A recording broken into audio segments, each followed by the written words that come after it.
This is Asia Trade. I'm Shery in Tokyo. The top stories this hour. Asian stocks facing pressure as a sell-off in U.S. tech megacaps tempers optimism from positive economic data. Apple sinks after raising prices of Macs, iPads, and other devices. Oil in focus as an attack on a ship in the Strait of Hormuz stokes fresh doubts over how quickly energy flows can normalize. And coming up on Bloomberg Tech Asia, we take a look at the impact of the global AI fundraising spree and which companies in Asia stand to benefit from the boom. And I'm Haidi Stroud-Watts in Sydney. Take a look at the setup for trading across Asia. What a frenetic week it has been, right? And of course, we are still trying to find our way through that sort of inflation picture, particularly as Shery mentioned, with these uncertainties over what's going on in the Strait of Hormuz, a ship being hit by an unknown projectile in the Strait, sustaining some damage there, but really causing some jitters in what has really been a pretty well-priced situation for the end of the conflict. But take a look at this choppy session that we're expecting, particularly as we also look to that volatility within that AI tech trade. Nikkei futures looking pretty flat at the moment. Kospi futures, we have just seen quite a wild ride this week, and we're looking like a bit more of that risk management story going into the Friday. US futures are not doing very much at the moment, and that dollar yen story is still in that high 161 level. Switching out the boards to take a look at, of course, the commodity story, which we have really been watching as we have just hours after we've had several freighters being turned around in the Strait of Hormuz as well while attempting to make that crossing. These developments all adding up to a greater level of uncertainty, and you see that being reflected in the oil price a little bit as well. New York crude, though, still off by about 0.6% as we see these prices more or less erasing the gains that we've seen through the period of the last few months of this war. But that volatility is what we're watching out for in this Friday session, gripping Wall Street overnight, a sell-off in tech megacaps, dampening optimism from signs that the US economy is in good shape. Let's bring our markets reporter Anthony Stevens. Our Bloomberg opinion columnist John Authors also joins us now. So, Anthony, there's been so many cross currents in terms of how to interpret the broader macroeconomy, how to interpret the AI trade as well. Where are we at as we head into the end of the week? Yeah, it's interesting, right? We all went home very happy about the Micron numbers.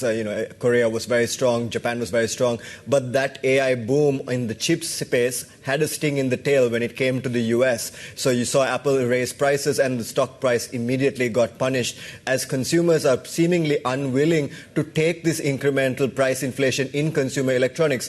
In the US overnight PCE number, consumption was very weak, and US consumer confidence has been trending downwards for years now, as they contend with this cost of living crisis. So the space for the US consumer and other consumers to take these increases in prices from the AI chip boom is really called into question. Now, in Japan in particular, this trend has been playing out for quite some time. Nintendo and Sony have been lagging the Nikkei's rise for quite a while, and Apple faces the prospect of following these competitors lower. PPPI, the sub-index for semiconductor and electronic prices, has been much higher. So the input cost to all these consumer goods is quite high. Coming into Asian session, that sets up the Nikkei for some downside. It sets up Korea for a little bit moderation of the booms of yesterday. And we continue to see this huge divergence between the people that are paying for AI chips and the people that are making it. And that is going to be quite important in the Chinese session today. And John, of course, markets reacted to the latest PCE numbers, but I was a little bit confused because we had just assets moving all over the place with the dollar even softer. So was the inflation number hot or not? I think it was hot. I don't think there was much way to argue otherwise. But you could say, I think there are two things. First of all, Kevin Walsh's preferred measure happens to be, at the moment, by far the measure that looks most lenient on inflation, which is the trimmed mean PCE, where you exclude the outliers in both directions and take an average of the rest. And that I don't have a screen in front of me, but I think that's still only about 2.4, 2.5%. It certainly paints a much more positive picture of inflation than anything else, for whatever statistically quirky reasons. And the other point, despite the ongoing angst-inducing news from the Strait of Hormuz, is that people have really got the bit between their teeth that the energy shock is over, completely over, and that means inflation break-evens, inflation expectations can come down. 1 year inflation swaps for the US are lower now than they were. They're the lowest they've been in the entire of Trump 2.0, which surprises me a lot. But there we are. There is that underlying optimism about inflation that takes a while to dispel. The question over energy and the pass-through and sort of the uncertainty over the next, 55 days of these war talks is one element. But are we still seeing that certainty that Kevin Walsh is a hawk? Do you think that's a correct kind of way to view things? I mean, plainly part of you see a very big shift in expectations on inflation. And also in the way the debasement trade, the gold price, for example, really came off after Kevin Walsh gave his first press conference at the FOMC last week, and really chose to come over as a fairly unapologetic hawk. And that's a lot is now being laden on the idea that is what we have, that we had a few months of people getting used to the idea that we were going to have an irresponsible Fed that allowed inflation to take off. Now I suspect we have actually reached the point where we have over-adjusted. I mean, we've made the points about Apple and so on that the kind of demand for chips at the moment is forcing them to raise prices. You would expect, if the market works as it should, that before too much longer, demand for chips is going to decline because of that, and you will see a broader correction to price levels. But as it stands, there is still plainly a belief that Walsh is a hawk, and that does for the inflation story. Anthony, of course, we had the really chip narrative and the overheating narrative also play out in many Asian economies, and perhaps that concern around the inflation. We do have CPI numbers here in Japan, in the capital, Tokyo. What are you watching out for in today's trading session across Asia, especially when you have a little bit of a softer dollar? Yeah, you have this balance between the winners from the AI boom and the losers, right? And that was really big part of the US session, and that's something that to watch coming into Asia. You continue to see this pressure on hyperscalers and people that need to spend on AI. We continue to see expansion, though, from the hyperscalers. So there's a torrent of cash leaving people that are producing AI for these chip makers, and how sustainable that is really the debate coming into Asia today. We see OpenAI, potentially put off their IPO. We see DeepSeek expanding their capacity to produce new AI. So there's a lot of kind of moving parts in the session with regards to that trade. Now, in terms of semiconductors, the read-through is relatively much simpler. Micron and SanDisk had a very strong day, and that will produce like some kind of reasonable undercurrent of bullishness on the semiconductor side of things. But heading into the weekend, a lot is in the price on the semiconductor trade, so some risk management might be prudent there. In China, the situation bears watching as the Chinese tech sector continues to break down on the big internet space versus the semiconductor space. So that spread is very interesting to watch. In terms of inflation, look, chip prices are still not a material part of the consumption basket. But as John argues, it might be the tip of the spear as far as the inflationary pressures from the AI boom into broader macro. And that really does warrant watching as the AI trade starts to eat into macro. Yeah, John, actually, let's talk a little bit about oil as well and how that's going to be felt in those inflation numbers, especially given that we're headed into the weekend. And every time we're around Friday, I do start to wonder what's going to happen on Saturday and Sunday around the Iran negotiations. Right. I think there is a broad... I'm not saying this is right, but I'm saying that this is the assumption that the market is working on. There is a very clear assumption that Donald Trump is not going to put boots on the ground, that he plainly doesn't want to go back to war. And if he doesn't want to go back to war, nobody can force him, and that means that in terms of the risk of the sudden stop to oil prices or oil supply, the idea is that this is over basically because Donald Trump has lost. That's the market view. There is some defense for it, and that is the driving notion that a degree of confusion around what's going on in the Strait can be dealt with. The tail scenario of all-out war and blockades going on for months seems to be decisively off, and all of these skirmishes don't really seem to be affecting that. So for the time being, the market judgment is we can just work on the assumption that the Strait is open. I'm not sure I'm comfortable with that assumption, but that seems to be the assumption that's working at the moment. John, are you comfortable then? Obviously markets are looking for every reason to turn their attention back on the AI and chip trade, right? The tech trade. Yes. What's your comfort level then when it comes to this rebound? We kind of look at these days of sell-off as more risk management, as more kind of rebalancing. But is this sustainable ongoing? And do we start to see that spillover when it comes to it becoming more of a broader macro trade with inflation pressures? Well, I mean, it's like many great trades of the past. There comes a point when they are limited by the capacity of the whole of the rest of the economy to indulge them. I think it is fascinating that Micron showed that whatever the future might hold, there is still massive demand for these things. Their stock goes up 15-16%, but it doesn't prompt an overall rally in the rest of the market. It just continues the trade that has been working beautifully, which is actually to short the Magnificent Seven, i.e. the buyer of chips, and buy the SOCs, the makers of chips.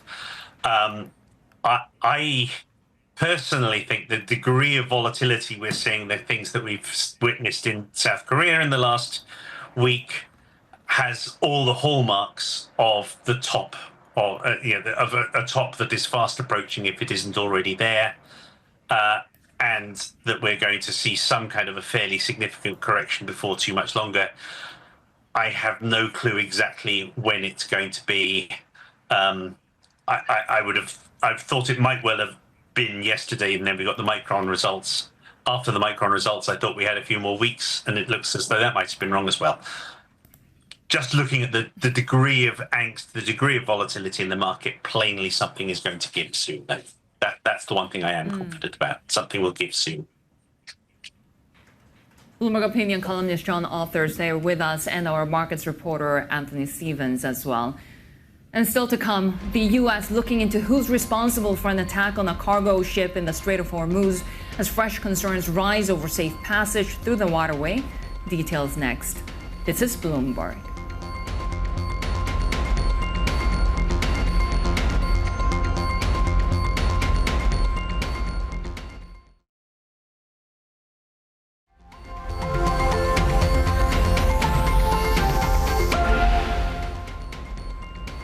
Take a look at what we're watching when it comes to WTI over the last couple of days. It's been quite a trade, but that rebound on Thursday showing that we have potentially stripped out too much of that Hormuz risk too quickly, given that latest ship attack, proving that the road to normalization of supply might be a little bit rocky yet. We are hearing from President Trump at the moment. He's speaking at a Rose Garden Club dinner with American farmers, talking about $11 billion payment in relief to American farmers. They'd signed a bill allowing sales of various commodities year round. On Iran, saying that there's going to be purchases of wheat, soybeans and corn. They have a new market coming up called Iran, is what President Trump is saying. Of course, really pushing back on the idea that we've seen take place with some of his critics, that in this interim peace deal and negotiations that the US is handing over too much when it comes to the lifting of sanctions, the unfreezing of financial assets and the such. President Trump saying that he wants to get something out of this as well. But really, he's been touting this $11.1 billion plan in new aid for struggling American farmers who, of course, in terms of the impact from the war with Iran. They've faced soaring costs for fuel, for fertilizer, as well as the tariff regime that's also impacted US crop exports to China as well. So the request for this assistance for the agricultural sector includes $10 billion in aid for crop growers, $1.1 billion for Florida producers in particular that have been impacted by winter storms. But critics saying a much broader approach will be needed in terms of some of the struggles faced by the agricultural sector, including a more coherent and consistent trade policy. But let's get back to some of those risks that we're seeing reignite in oil pricing and oil markets. We saw that cargo ship being hit by an unknown projectile in the Strait of Hormuz, the incident risking undermining the Strait's rapid reopening. The US looking into which party is responsible. It's bringing up Bloomberg government senior White House reporter Micah Sona. So, Micah, this kind of suggests that the path to normalization is not going to be a straight line. But what did we see, and how much of an illustration of risk does it present? Yeah, I think that this really indicates that what was expected to be a potentially rapid reopening of the international waterway in the Strait of Hormuz is a lot more challenging. Of course, no White House official, we haven't heard anyone from the administration really publicly say or shift blame in terms of who struck this ship.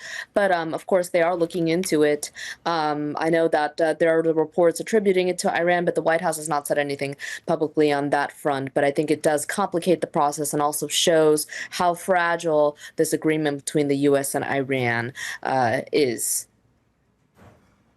Especially around the issue of whether or not they will be charging any tolls or service fees transiting through the Strait of Hormuz. What do we know? Yeah, I mean, we saw Secretary of State Marco Rubio give very strong remarks saying that the administration is absolutely against any kind of toll or fees. I think he called it, quote unquote, semantics when it comes to whatever it is. And the White House is very worried that issuing any kind of toll or fees, I know that Iran is angling for that potentially, but that could be a slippery slope with other nations wanting to do the same. So I know that the White House has been clear from the front that any kind of toll on an international waterway is not something that they find acceptable. It would not be part of any kind of agreement between the U.S. and Iran, given kind of the shaky grounds that this peace deal is on right now. When it comes to some of the overtures that we're seeing from the president to the agricultural industry and farmers in particular, how impactful is this likely to be, given there's been a lot of criticism over perhaps this deal being seen as being more favoring the Iranian side? Yeah, I think it's very critical. And, you know, the president is making his point tonight to farmers at the White House. So we're seeing this. And I think that he's really trying to play up some of the agricultural wins the administration has had, as well as trying to make that a priority, especially ahead of the midterms. I think this is going to be also a big political play for the president in terms of needing the support of a lot of not only just people in these community, in the agricultural communities, but also some of these unions and trade groups associated with them as well. Senior White House reporter Micah Solner there joining us with the latest on the ongoing negotiations around Iran. And Iraq is also seeking a higher OPEC production quota to recoup oil sales lost due to the Iran war, even raising the prospect of leaving the organization. Its oil ministry initially warned about withdrawing if the ceiling isn't raised, but later clarified it isn't the government's official position. Persian Gulf countries have lost out on millions of barrels of sales, with Iraq's finances among the hardest hit. We have more ahead on the Asia trade. This is Bloomberg.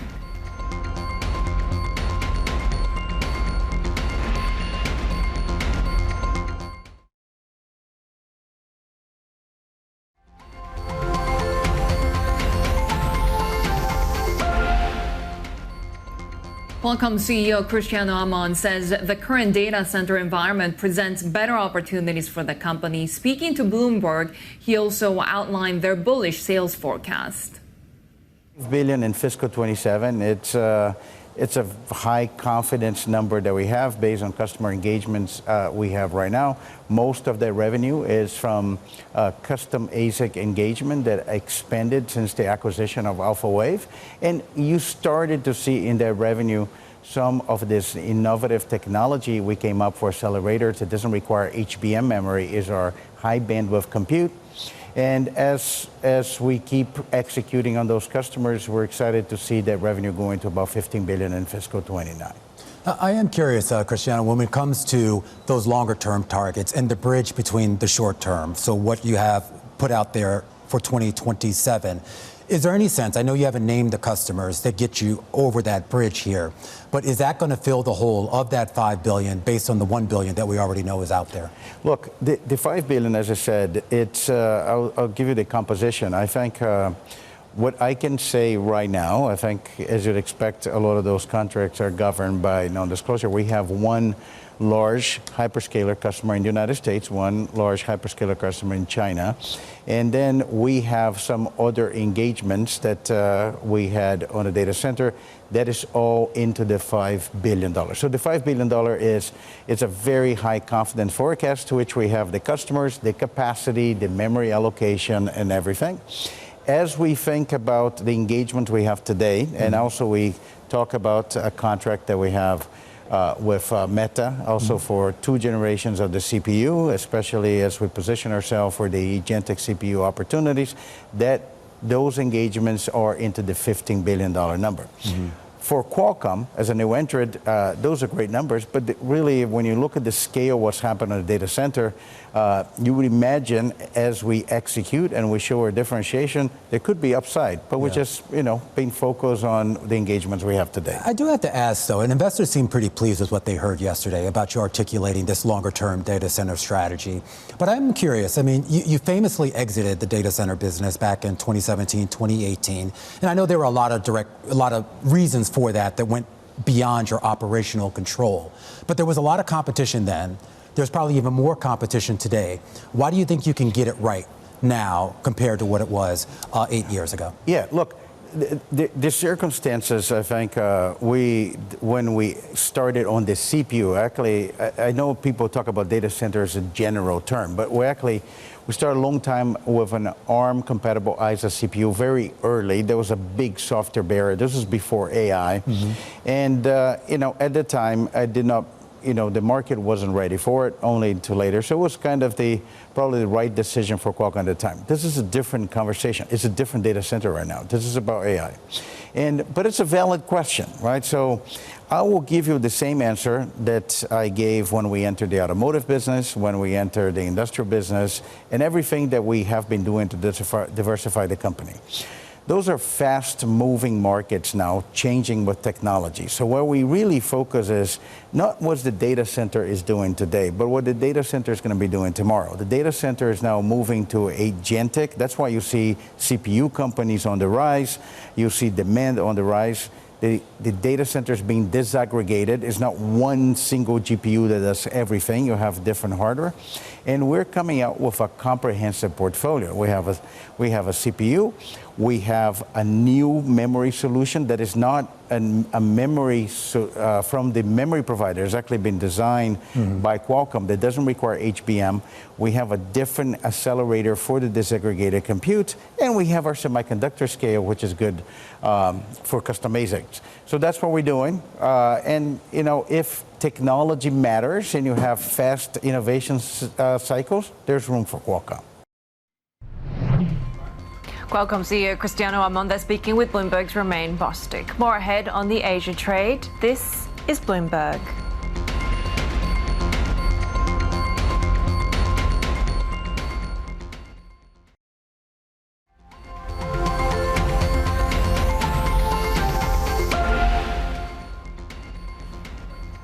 Quite a lot to contend with as we head out onto the weekend, right, with this final trading day of the week. But it is an element of some uncertainty over these peace talks and really the sort of practicality of being able to reopen the Strait of Hormuz without any of these hurdles. When we saw that unknown projectile attacking or hitting a vessel, a cargo vessel, really being one illustration of that. That added some risk back into the oil markets. But still, we have seen crude prices holding most of those losses. New York Traded crude down about 0.6%. 1% there. We're sort of around the point where we're erasing most of the gains that we've seen as a result of the US-Iran war. But it is sort of a reminder to these expectations that have been set in markets by investors that this is going to be sort of a one-way bet with not a lot of hurdles in the way. But it does look like it could be quite rocky over the next sort of few weeks as these talks continue.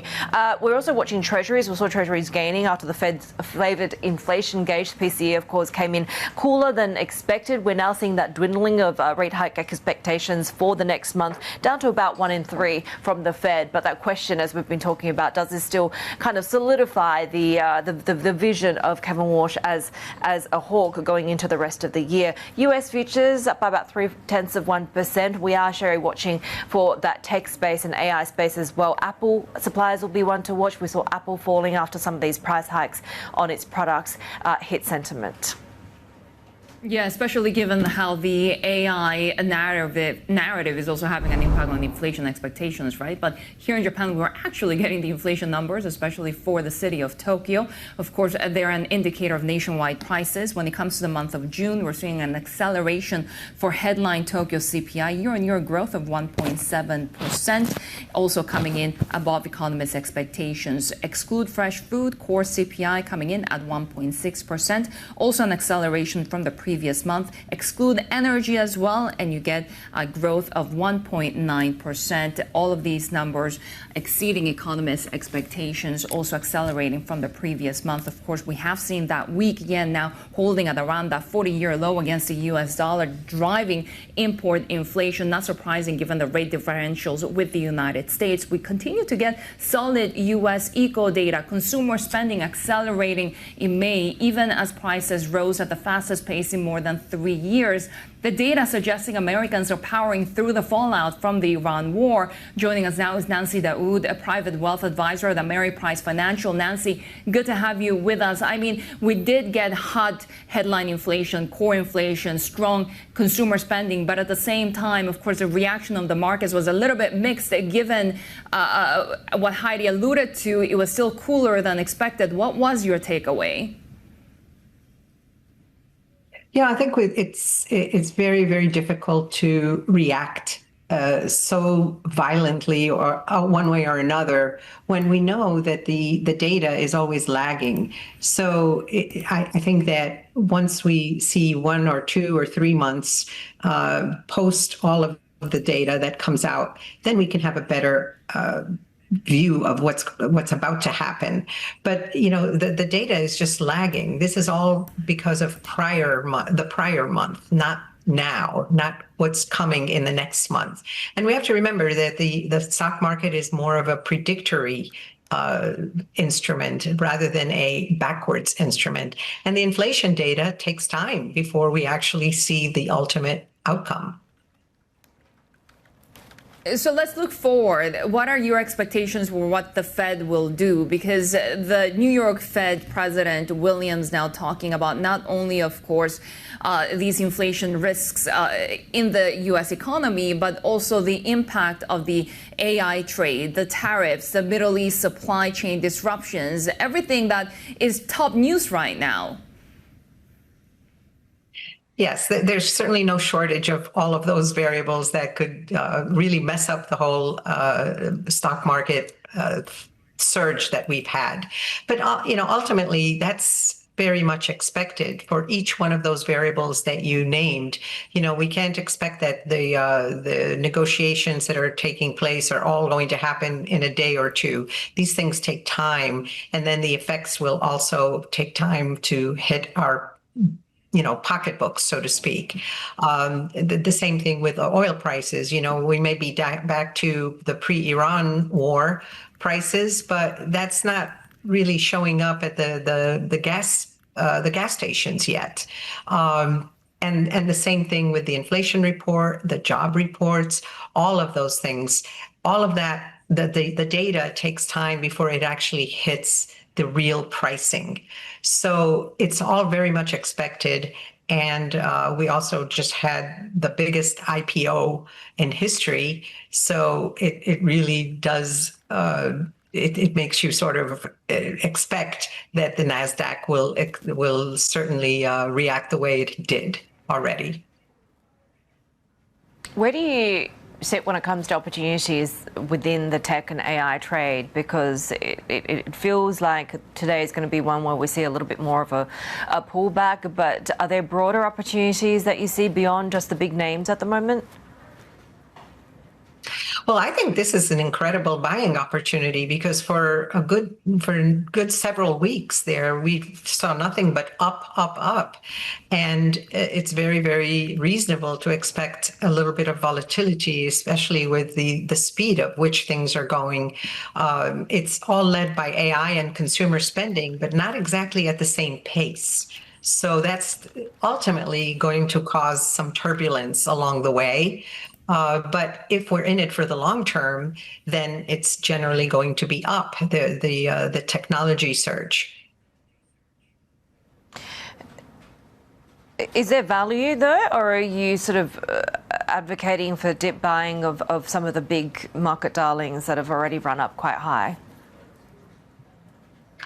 Well, I'm sure that there's some speculation about whether the value is truly there or not, and that's what time will tell. You know, there will be winners and losers. We're very much still in the boom or the beginning stages of all of this, and we have yet to see where it will end in a few months, and it may take much longer than a few months for all of this to level out and to see who's going to come out in the end as a winner and who will end up being eliminated.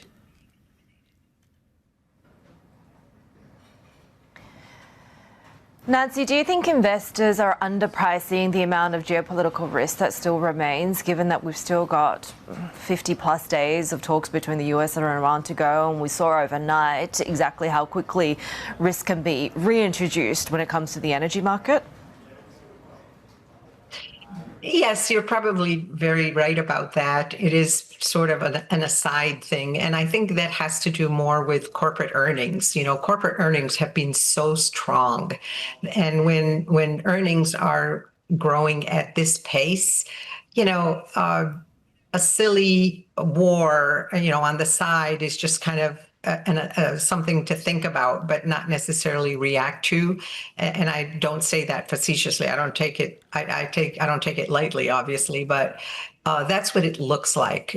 Corporate earnings have been so strong that the inconvenience of the war has not really affected, and the geopolitical risk is not being looked at as seriously as it probably should be.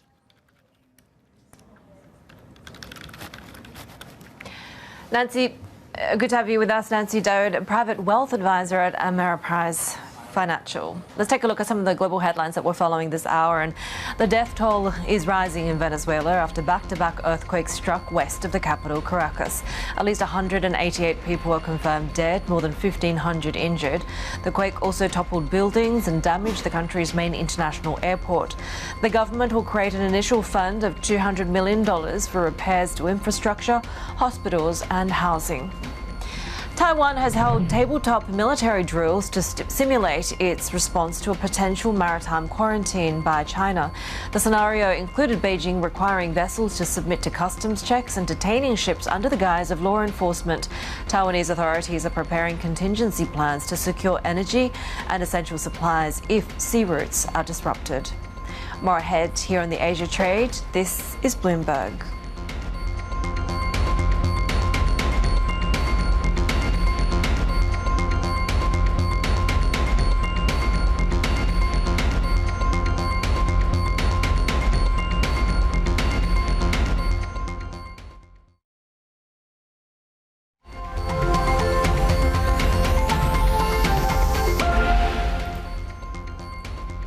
The latest from the corporate front, OpenAI is reportedly leaning toward holding off on an initial public offering until 2027. The New York Times says bankers have told the ChatGPT maker that the recent volatility in tech stocks could dampen enthusiasm from retail investors. The report says CEO Sam Altman pushed advisors, including bankers and lawyers, to target a valuation of $1 trillion. China's DeepSeek has announced plans to double its staff across all departments. The company is hiring data and development engineers, along with cross-disciplinary AI technical talent. DeepSeek is in the final stages of raising about $7.4 billion as it steps up efforts to compete with domestic and global AI rivals. Ares Management is restricting withdrawals from one of its private credit funds for the second consecutive quarter. Redemption requests have risen to more than 14%, far above the fund's quarterly limit. Ares says it will allow just 5% of shares to be redeemed for now. The firm says outstanding requests could largely be met by year-end, assuming demand doesn't accelerate further.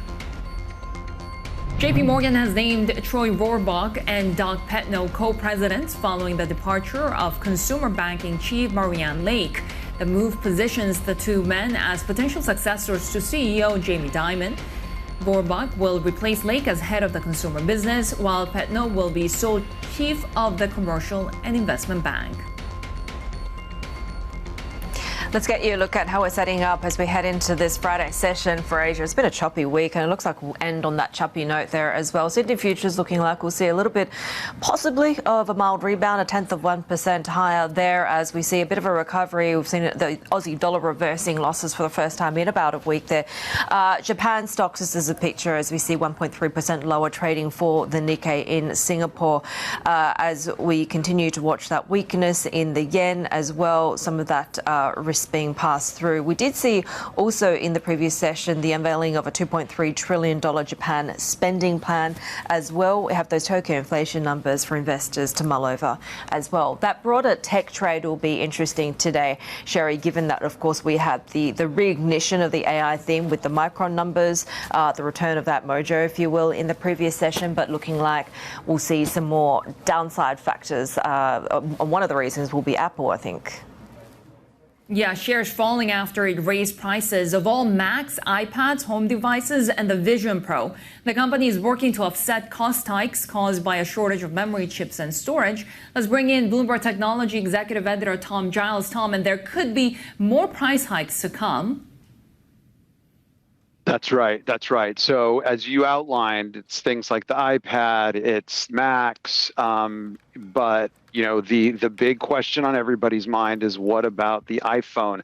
That's the company's that accounts for the biggest share of revenue for any single product line. We didn't hear anything about price increases for that device, but it's certainly affected, like all of its devices, by this the crunch in memory chips. Tom, there's also, and it's of course, anybody's guess how long before that happens, but go ahead.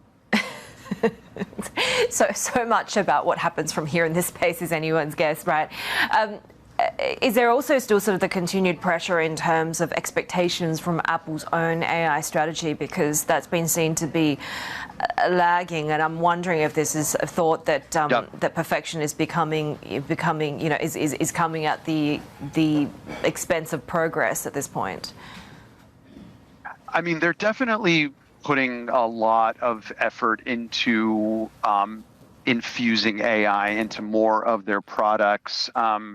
That's absolutely a priority. John Turnus, the new CEO, who will be starting in a few months, that's going to be job one for him. They really need to show that AI is affecting the way you use, the way you interact with each of these devices.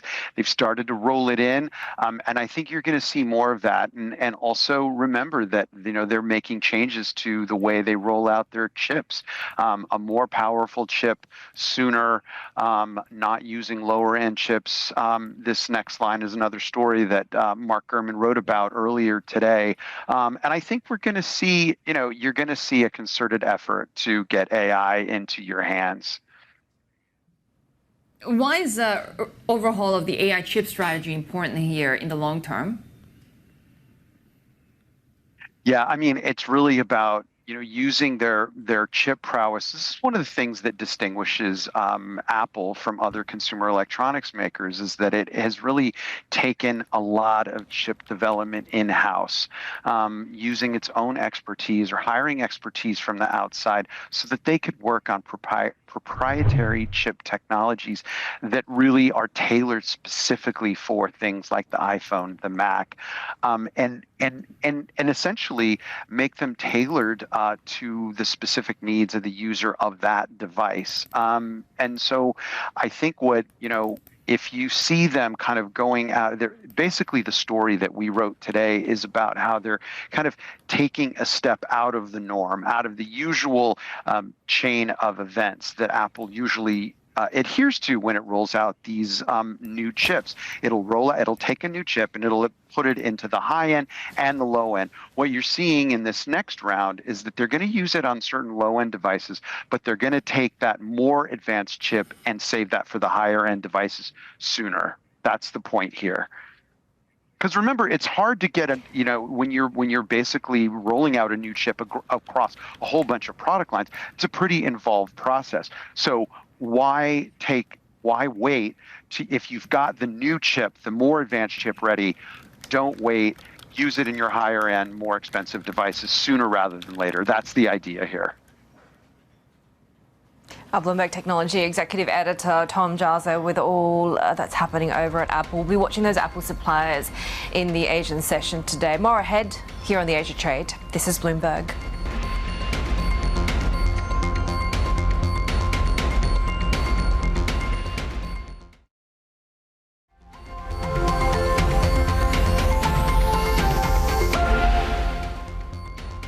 South Korea's stock market is on a historic run, powered by an AI-fueled chip rally. But extreme volatility and heavy reliance on only a few companies could mean it's a bubble waiting to burst. Bloomberg Originals has been looking at why South Korea's AI stock mania raises red flags and what it could mean for markets around the world. South Korea may have an ant problem. Although it's not these type of ants, but rather these. 코스피는 101%예요. 진짜. There are more than 14 million retail investors in South Korea who are called ants. Individually, they don't have much power, but collectively, they have a greater influence in the market. And these ants have been busy. Up by more than 100% so far this year. Just an unbelievable rally. It's really quite extraordinary what's happening in Korean stocks at the moment. The Kospi index, which tracks Korea's public companies, climbed 200% over the last 12 months. Compare that to other major markets, like the S&P or even the Nasdaq, and Korea's performance blows them out of the water. That means it has more than tripled over the past 12 months. Retail investors, they've been the main driver of the Kospi. We can see signs of being a little bit maniac and a lot of people borrowing money to invest in stocks. And amid the mania is a mounting fear that a bubble will soon burst. The AI bubble debate is absolutely raging right now.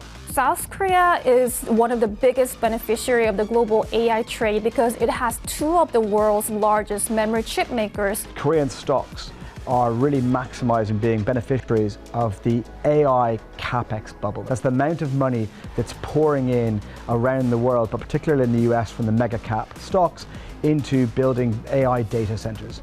So are South Korea's retail investors building towards the future, or will they get wiped out? I don't have a strong insight of when it goes wrong. But when the AI bubble collapses, the pain in Korea is going to be extraordinary. Subscribers can watch that full documentary now on the terminal or at our website. That's Bloomberg.com. You can also find more from Bloomberg Originals on the YouTube channel. Stocks in Asia set for a choppy open. It was a volatile Wall Street session. Our markets reporter Anthony Stevens joins us now on what we're watching in South Korea and Japan. So, of course, we've got the AI trade, we've got the Apple story, we've got the PCE story and implications for the Fed, the Strait of Hormuz implications as well with the attack on the vessel. There's a lot going on. Yeah, and it's a bit too much for a Friday, it feels like, and that's probably going to put people back on the back foot. Korea is not badly set up. Samsung continues to have these lines about 10 years worth of investment, around a 1 trillion won mark is what local reporting is saying that their 10-year investment plan in chips is going to look like. We have the SK Group. All parts of the SK Group look like they want to rush into SK Hynix. So SK Telecom is looking at an investment in SK Hynix, kind of US arm. So it's interesting that the Korea Inc. is really putting its might behind the memory trade. So to that concentration risk, the Korean economy really is becoming the memory trade as all the chaebols kind of put together to push the AI trade. So whether that ends in tears or not is probably a longer term concern. For the right here, right now, Korea looks better placed to take on the day than Japan.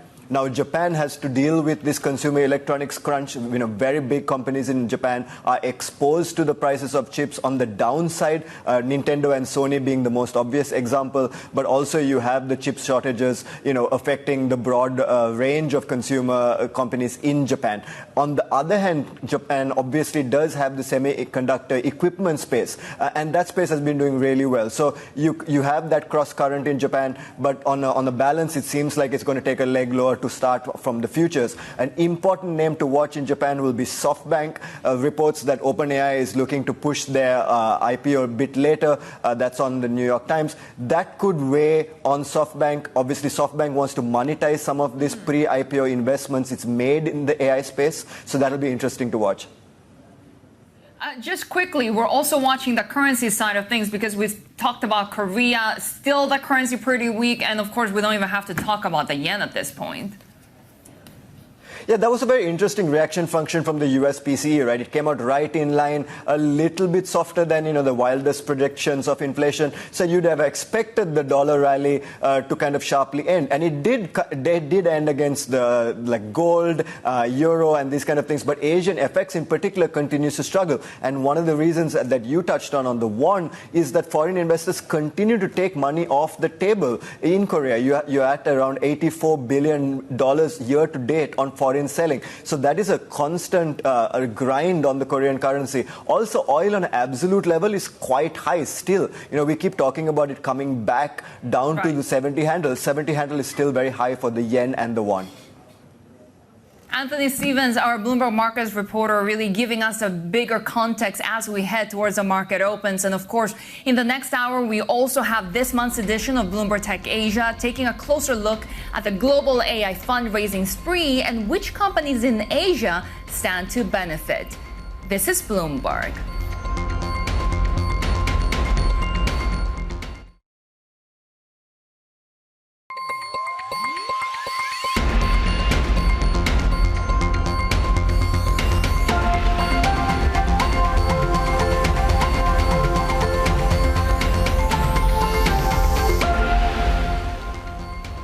This is the Asia Trade. We're counting down to Asia's major market opens with renewed security fears in the Strait of Hormuz after a cargo vessel was struck, Haidi. But of course, we're also watching sort of the renewed tech and AI concerns. We have seen Apple raising prices because of memory shortages, and of course, that's sparking volatility in that sector. Yeah, really the question going to how much further can this rally in some of the big single stocks, particularly in markets like Korea, can continue to run with so much volatility in these markets at the moment. But Shery, we're also looking at that broader inflation picture, right, for Japan, but also the Fed. Expectations are shifting somewhat after that cooler than expected PCE reading. Yeah.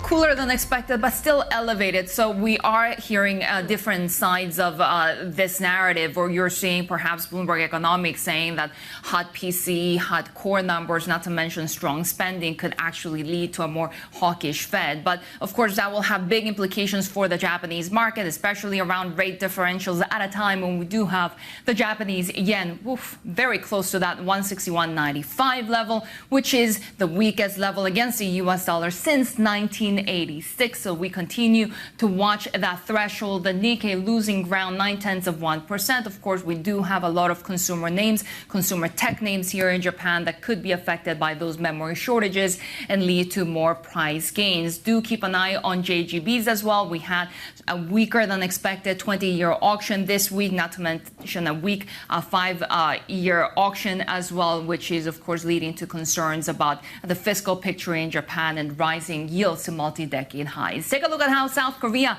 is coming online. Of course, this is a market that we're watching when it comes to that tech trade. Samsung, SK Hynix, all losing ground at the moment. Not as much, though, given that we had seen that recouping of those losses. For the Kospi, for example, the 10% plunge was almost mostly recouped in the last 2 sessions, although we are seeing the downside pressure in today's session and more downside for the Korean won, which continues to hold around that mid-1500 levels. And it's always the story about foreign investors continuing to sell local equities that's really pressuring the currency here, Heidi.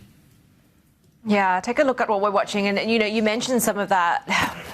The debate over the inflation picture, and that's what we're watching when it comes to the move in treasuries for the US. Is we have seen some of those expectations cooling for next month in particular. Treasuries have been gaining. We also had a boost thanks to the auction getting a bit of support from short covering as well. So at the moment, bond traders pricing in slightly lower expectations for a hike next month. The PCE rising 0.4% in May. The estimate was 0.5%, but of course, as Shery, you pointed out, still at elevated levels. We are also watching what's going on with the oil markets. Brent coming online softer by 0.6%, but there was that reintroduction of risk. Just a reminder to markets that this reopening, the return to normality for the Strait of Hormuz and for vessels passing through and for the broader industry is not going to be necessarily a one-way path with no challenges and no volatility. We're watching gold as well. It's pretty steady at around that $4,000 level. That seems to be sort of an inflection point at $4,000 an ounce. Those inflation numbers tempering expectations for a more aggressive Fed move, perhaps. And at the moment, Australia also coming online with a reversal in the downward fortunes of the Aussie dollar after a string of losses over the past week. Let's bring in Chen, who's the Chief Investment Officer for Asia at Bank J Safra Sarasin. Really great to have you with us. It is a lot going on when it comes to some of those cross currents, be it you look at how much the tech and AI rally has run up, the muddied inflation picture, geopolitics as well.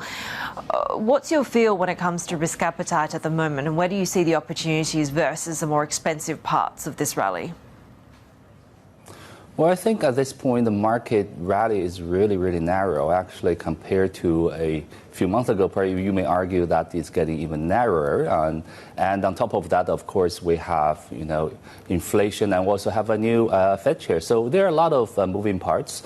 So at this point, combined with the fact that some of the very hot markets are getting pretty much a little bit more, leveraged and with very kind of fervent retail participation. So this probably will make the market very volatile, but in this kind of environment, we still look at some of the fundamentals. And in the context of Asia, we continue to favor markets like Korea and also Japan. Yeah, I want to talk about Korea because does the singularity of that rally based on just a handful of stocks, let's be generous, but, for SK Hynix in particular, does that worry you in terms of the risk of heightened volatility? And also, does anything change if and when we get to that US listing for Hynix? Well, of course, I think for our clients, we have to, advise them very prudently that on the one hand, we believe that this rally actually is supported by very solid fundamentals, but at the same time, we have to be mindful of the volatility. And as I said earlier, given the level of retail participation with leverage, this just makes the market very difficult to predict in the short term where it's going to go one day to the another.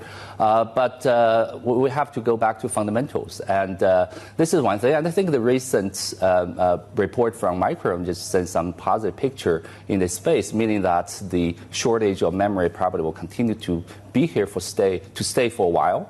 But at the same time, we have to also keep in mind that even though some people argue that this sector has already been less cyclical, well, end of the day, this is still a cyclical business. So we have to watch for, any signs of cyclical turning, even though that may not be imminent. Especially given that if you continue to have this shortage of memory and then you see the likes of Apple, Microsoft raising prices, wouldn't that also really pressure consumer sentiment going forward, where they will pull back from these purchases and then you have a vicious cycle ongoing? How do you hedge from that possibility, especially in very small markets, as Heidi alluded to, where only a handful of stocks are rallying right now? Well, yeah, I think that in this kind of very rapid increase in memory prices, actually there are winners and there are losers, and winners, of course, are very obvious.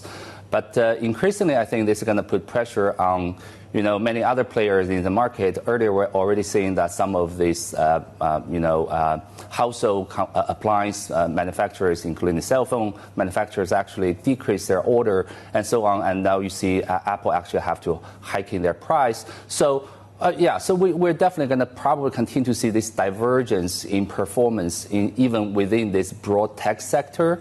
And some of those, manufacturers of the bottleneck products probably continue to gain. And, even the hyperscalers, some of those, Max 7 names probably will be under pressure for some time longer. But again, I think in this environment, we have to be mindful of what's the beneficiaries and what are the potential, losers. But at the same time, we have to be mindful of the fundamentals. I see in your notes that you like some Chinese stocks listed in Hong Kong that are not necessarily AI picks. Which ones are you referring to, and why do you like them? Well, I wouldn't say at this point it's a buy call, but we definitely noticed that some of the Chinese names in Hong Kong are really under pressure. Part of it is for good reasons, because the Chinese macro is not really strong, and actually, if you look at the consumer space, has been really weak, and even the government-supported infrastructure investment has been weaker recently. But at the same time, we definitely can identify some companies in this space that are, continue to be resilient in their earnings, but simply they are not related to AI, so that their, valuations have been very depressed because of the, lack of attention from investors. So I think from a long-term perspective, for investors or have the kind of risk appetite or the patience, probably they can start looking at some of those companies in this space. I'm looking at some of the companies in, for example, in consumer internet and also in consumer staples as well. So some of the companies, I think, worth some attention at this point, not necessarily just to jump in right now, but definitely people can keep an eye on it. Yeah, the consumer staples and even the internet calls is interesting to me, right? Because we're still awaiting to see what catalyst will drive the stabilization and the improvement of the Chinese consumer. It feels like we've moved past a point where bad news is good news for the markets when it comes to eco data. So what are you expecting to drive that upside? Well, I don't think that this point is already, where the investors should already pour in. But I think, from a valuation perspective, yes, I think many of them has already been at a point that is very, very attractive. And in terms of earnings, some of them are actually quite resilient if you look at their earnings expectations. But as you said, I think we don't have the catalyst yet. But looking at the government's, their messages, it seems that we are not going to get any, mega kind of surplus, mega stimulus to support consumers in anytime soon. So we have to be very patient. So, to access this type of companies or this kind of securities, probably, cash buy may not be the right way to do it. In structured products or other type of kind of vehicles probably be better. But you have to keep in mind, some of them actually are still offer quite attractive dividends. So all in all, I think from a long-term perspective, you look at ahead like 12 months, 18 months, possibly this kind of companies can offer quite sizable returns down the road. Chen, how are Japanese consumers doing? I mean, we got another hot inflation print for the city of Tokyo today, at a time, of course, when we have exceeded that BOJ 2% target for a while. Does it matter for the Japanese equity space when a lot of these companies are trying to position overseas and we do still have a weak yen? I don't think Japanese consumers are in a very positive position at this point. Inflation and the weaker yen actually is hurting Japanese consumers. The positive view on Japanese equities actually are twofold. One, of course, Japan is a major manufacturer of some of these semiconductor-related equipment as well as materials. That's a direct beneficiary of the AI build-out. And secondly, this higher JGB yields actually are benefiting the financial space in Japan. You look at the banks, you look at insurers. So those are the two reasons that we like Japan, but not consumer space. Chen, really good to have you with us. Chief Investment Officer Asia at Bank J. Safra Sarasin. We have more ahead on the Asia trade. This is Bloomberg.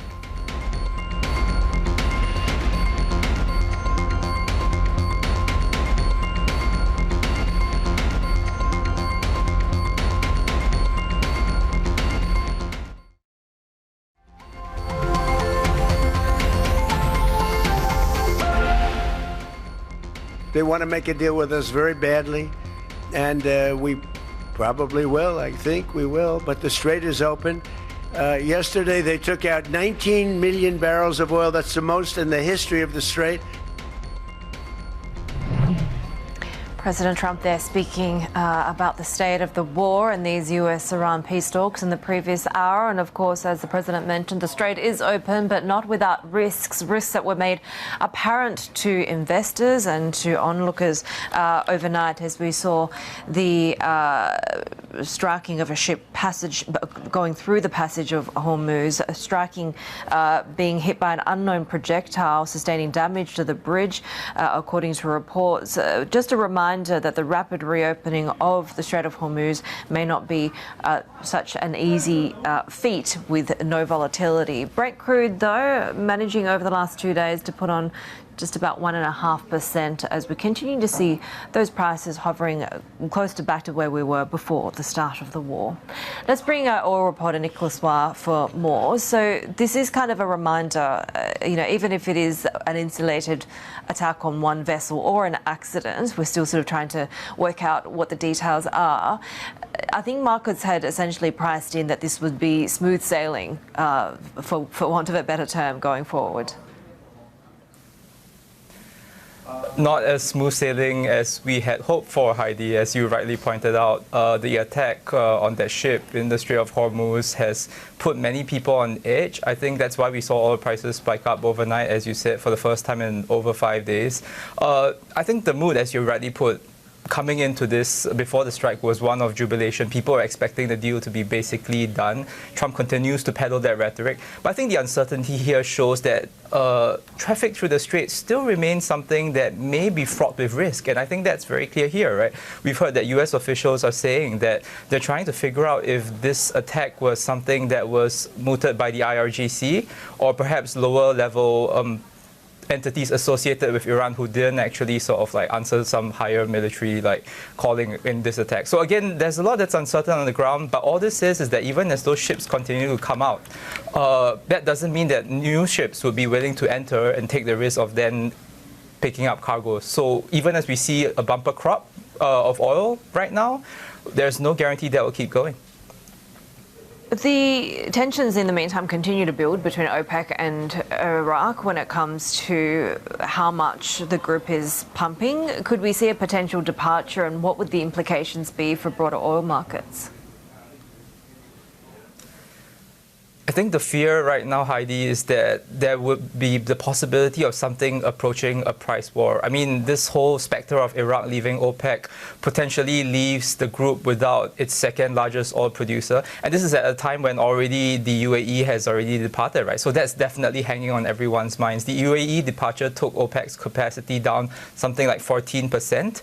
The departure of Iraq would take another 17%. And when you have so much fewer cards to play in terms of controlling global supply, Ameriprise, when people that you were previously playing with are now playing against you. I think what that means is that there's potential that people will be fighting to sell their barrels, and that's going to push prices down. The other important thing to remember about Iraq is that what it's unhappy about is how much it's allowed to pump, right? There are only a few producers in OPEC that are able to pump at above their current levels. Iraq is one of them. They were pumping at 4.4 million barrels a day before the crisis, the Iran war, and now it looks like they might be asking for something like 5. And that's a big ask in a world where we're leaving aside the war, we are sort of still heading into a glut. Oil reporter Nicholas Weil there. Let's get you caught up with some of the top global headlines that we're following this hour. And the death toll is rising in Venezuela after back-to-back earthquakes struck west of the capital, Caracas. At least 188 people are confirmed dead, more than 1,500 injured. The quake also toppled buildings and damaged the country's main international airport. The government will create an initial fund of $200 million for repairs to infrastructure, hospitals and housing. Taiwan has held tabletop military drills to simulate its response to a potential maritime quarantine by China. The scenario included Beijing requiring vessels to submit to customs checks and detaining ships under the guise of law enforcement. Taiwanese authorities are preparing contingency plans to secure energy and essential supplies if sea routes are disrupted. More ahead here in the Asia Trade, this is Bloomberg.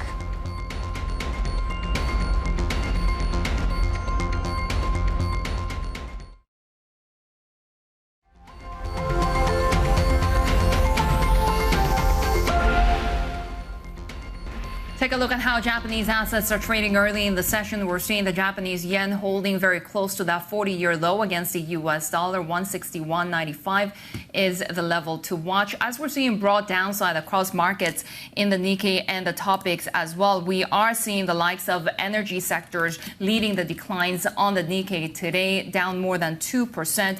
We continue to watch the inflation print here in Japan as well. Tokyo CPI surprising to the upside. So we continue to watch the JGB space as well for that repricing of BOJ expectations going forward as well. One stock that we'll be watching today, SoftBank, we're seeing a downside of more than 10%. And this is after media reports that OpenAI is leaning towards waiting until next year for an IPO. Now, the New York Times now saying that the bankers have cautioned the company about the recent volatility in tech stocks, that it could dampen enthusiasm for the IPO that OpenAI is planning. Haidi, of course, after what we saw with SpaceX, of course, there's been a lot of expectations around OpenAI, Anthropic as well. But if this story turns out to be corroborated, then we could potentially be watching SoftBank, for example, that have made billions of dollars of commitments to OpenAI, feel perhaps a downside pressure.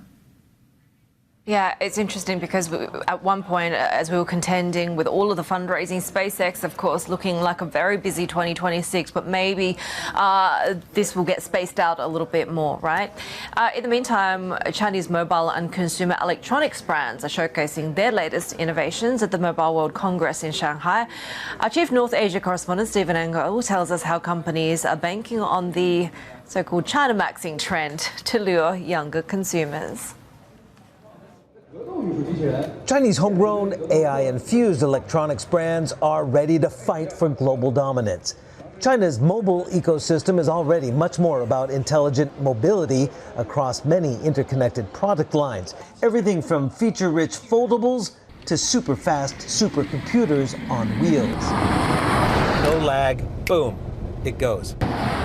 And from humanoid walkables to a wealth of AI wearables. Oh, great. Now I can life blog my every waking minute. IDC says global wearable device shipments, for one, grew more than 9% on year in 2025 on the back of an array of new products in smart eyewear, wristwear, earwear, and elsewhere one would want to surveil themselves. Yes, the IoT is finally happening. The wearable is finally happening. We've been doing research on those things for years, but AI is the enabler. So I'm super excited. But with hyper competition at home, it's no wonder Chinese companies want to take their indigenously grown grooves to, well, other dance floors. Chinese consumers are digital natives and tech enthusiasts in a way that nobody else in the world is. So Chinese brands that are developing product for China first often find a receptive audience there that they can then, I think, iterate and get better at unique things and then take them global when perhaps other markets are ready for it. Baker's Canada-based brand strategy agency Totem, along with Rakuten Insight, have just published their latest rankings of Chinese top 100 global brands.